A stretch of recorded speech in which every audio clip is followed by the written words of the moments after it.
So അങ്ങനെ ഇന്ന് തിങ്കളാഴ്ച എല്ലാം ഇനി ടൈം ടേബിൾ അനുസരിച്ചായിരിക്കും പോവുക. അപ്പോൾ ഇതാ രാവിലെ നേരത്തെ എണീറ്റു. പിന്നെ ഇതാ കുട്ടികൾക്കുള്ള സ്നാക്സൊക്കെ റെഡിയാക്കി ബ്രേക്ക്ഫാസ്റ്റ് റെഡിയാക്കിക്കൊണ്ടിരിക്കുകയാണ്. പിന്നെ ചിക്കനുള്ള മസാല വെന്തുകൊണ്ടിരിക്കുന്നുണ്ട്. അത് തിളച്ച് കഴിഞ്ഞാൽ നമുക്ക് അതിലേക്ക് ചിക്കൻ ഇടണം. പിന്നെ ചോറ് വെന്തിട്ടുണ്ട്, അത് വാർക്കാൻ വെച്ചിട്ടുണ്ട്, അത് ഇനി ചൂടാറാനും വെക്കണം. അപ്പോൾ ഇതാ ഞാനിങ്ങനെ ദോശ ഉണ്ടാക്കിക്കൊണ്ടിരിക്കുകയാണ്. നമ്മുടെ ദുവക്കുട്ടി എണീറ്റിട്ടുണ്ട്. ഇനി അവൾ മേലെ എഴുകാൻ വിട്ടിട്ടുണ്ട്. അവൾ മേലേക്ക് വന്നിട്ട് അവൾക്ക് ചായ കൊടുക്കണം. അപ്പോൾ ചായ ഉണ്ടാക്കണം. അപ്പോൾ ഇതാ ചട അവിടെ നിന്ന് പണിയും ചെയ്തുകൊണ്ടിരിക്കുന്നുണ്ട്.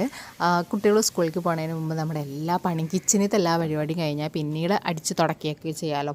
അല്ല അവർക്ക് മാത്രം ഫുഡ് ഉണ്ടാക്കി പിന്നീട് നമുക്ക് ഫുഡ് ഉണ്ടാക്കുമ്പോൾ അതൊരു മടി തന്നെയാണ്. അപ്പോൾ എല്ലാം ഒന്നിച്ചാവുമ്പോൾ പെട്ടെന്ന് പണിയും കഴിയും, നമ്മൾ ഫ്രീ ആവുകയും ചെയ്യും. അപ്പോൾ ആ ചോറ് ഫുള്ളും വെള്ളം പോയിട്ടുണ്ട്. ഇനി നമുക്കിതിൽ നിന്ന് കുറച്ചെടുത്തിട്ട് ചൂടാറാൻ വെക്കണം.